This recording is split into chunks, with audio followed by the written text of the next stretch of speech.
नमस्कार मित्रों। आज का हमारा पाठ है डॉक्टर प्रभाष जोशी का चर्चित लेख अपना मालवा खाऊ उजाड़ू सभ्यता में। खाऊ उजाड़ू का अर्थ है भारत में आज लोग जैसे पुराने समय में यूरोप और अमेरिका की जो वहाँ की सभ्यता है जो आज में जीना पसंद करती है, उस कारण से जो यूरोपीय और अमेरिकी देश हैं वह प्रदूषण बहुत अधिक बढ़ा रहे हैं, जिससे पृथ्वी पर ग्रीन हाउस गैसें उत्पन्न हो रही हैं और पृथ्वी पर पड़ने वाली किरणें, उससे उत्पन्न गर्मी पृथ्वी के बाहर लौट कर नहीं जा पा रही। इस कारण लगातार अपनी पृथ्वी का जो तापमान है वह बढ़ता जा रहा है। तो खाओ माने खाना और फिर उजाड़ना, यानी खा लिया और उसके बाद उसको संरक्षित नहीं किया, जिससे आप भोजन ले रहे हैं, नदी प्रकृति किसी से भी आप जो भी भोजन आदि खा रहे पी रहे हैं उसको बना कर ना रखना, खाना और उजाड़ना, इस तरह की सभ्यता को उन्होंने अब अपने मालवा में देखना शुरू किया है। वह देख रहे हैं कि मालवा या भारत के लोगों पर भी पुरानी पुरानी नहीं कहेंगे, आज भी ऐसा है, अमेरिकी और यूरोप देशों की जो सभ्यता है वह उन पर हावी हो रही है और वह आज में जीना चाह रहे हैं, जबकि पृथ्वी को देखते हुए हमें आगे की भी सोचनी चाहिए। तो यह आज का अपना मालवा पाठ है। आगे बढ़ेंगे। आप देख रहे हैं अपना channel CBSE Hindi with Mathura दास।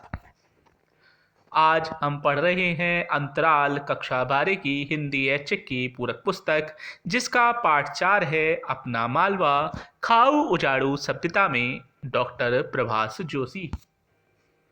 देखते हैं पाठ को विस्तार से। लेखक डॉक्टर प्रभाष जोशी आधुनिक हिंदी साहित्य के प्रमुख साहित्यकार हैं। प्रभाष जोशी पत्रकारिता से जुड़े लेखक हैं और इन्होंने हिंदी पत्रकारिता को एक नया तेवर प्रदान किया। इन पर महात्मा गांधी और विनोबा भावे जैसे महापुरुषों के विचारों का प्रभाव रहा। अपना मालवा खाऊ उजाड़ू सभ्यता में सर्वप्रथम अखबार में एक लेख के रूप में प्रकाशित हुआ। इस लेख में लेखक ने मालवा प्रदेश, जो कि मध्य प्रदेश का कुछ भाग है, उसके जनजीवन संस्कृति, नदियों की स्थिति तथा मौसम के बारे में जानकारी दी है। मालवा प्रदेश पहले समृद्ध और संपन्न था, लेकिन आज वह उजड़ चुका है। लेखक ने पिछली और आज की परिस्थितियों की तुलना सुंदर ढंग से की है। यहाँ के पर्यावरण की स्थिति बिगड़ रही है, जिससे लेखक चिंतित रहता है। लेखक की यह चिंता केवल मालवा क्षेत्र के लिए ही नहीं, अपितु संपूर्ण पृथ्वी के लिए है। इस पाठ के माध्यम से वह लोगों को पर्यावरण के प्रति सचेत करता है। पाठ के प्रारंभ में लेखक मालवा क्षेत्र में मनाए जाने वाले एक पर्व का वर्णन करता है। अश्विन महीना समाप्त होने को है, लेकिन अभी भी ऐसा लग रहा है कि मानसून गया नहीं। चारों ओर बारिश का पानी भरा हुआ है। नवरात्र का पर्व चल रहा है। लोग अपने घरों को लीप पोत कर साफ कर रहे हैं। घर की औरतें सज संवर कर त्योहार मनाने को तैयार हैं। लेखक ऐसे समय अपने गांव आया है। जब वह इंदौर के लिए जाता है तो वह नागदा स्टेशन पे मीणा जी से वार्तालाप करता है और कुछ खाने पीने का सामान भी ले लेता है।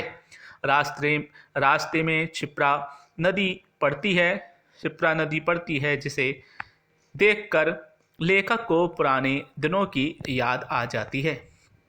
लेखक सोचता है कि अब पहले जैसी बारिश नहीं होती, लेकिन फिर भी पर्याप्त बारिश हो जाती है।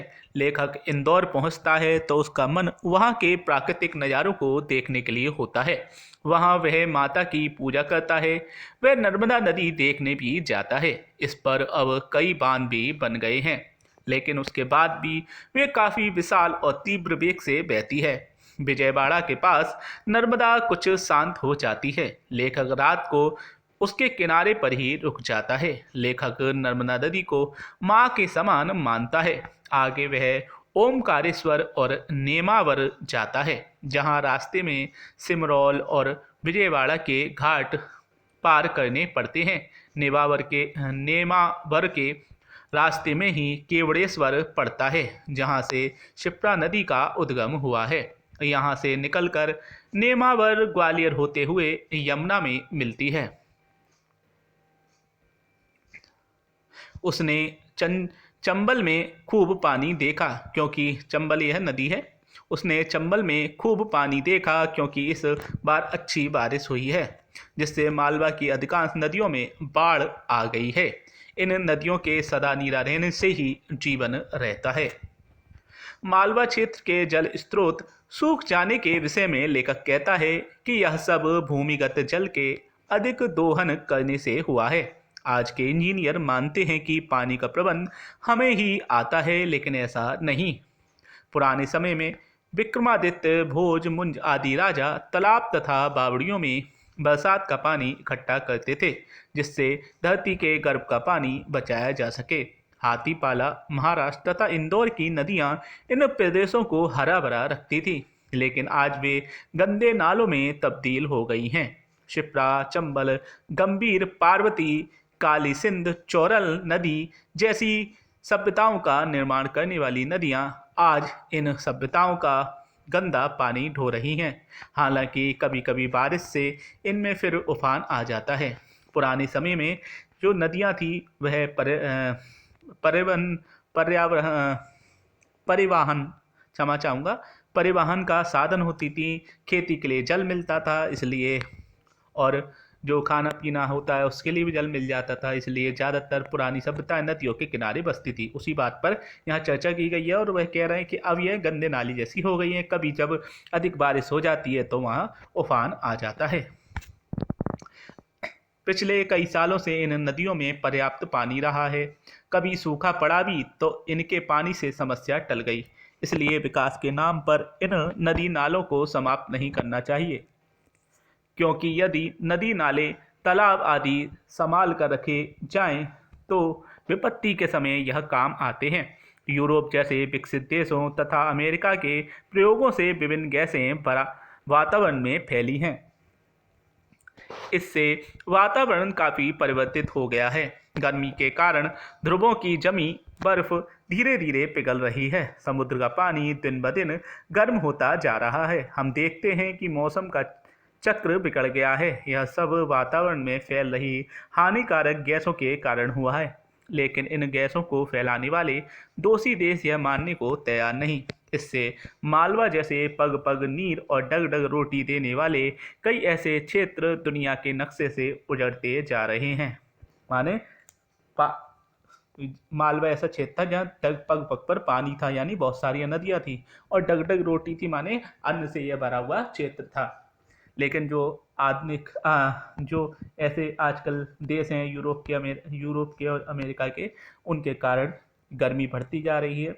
वे ऐसी गैसों का उत्सर्जन कर रहे हैं, बढ़ा रहे हैं, जिससे पृथ्वी की जो ऊपरी लेयर है, ऊपर एक यह जो गैस होती है खतरनाक, ये एक लेयर बना लेती है, एक परत बना लेती है, जिसके कारण ये आप सीधे हाथ पे देख रहे हैं, धूप की गर्मी अंदर तो आ जाती है लेकिन वह बाहर नहीं जा पाती।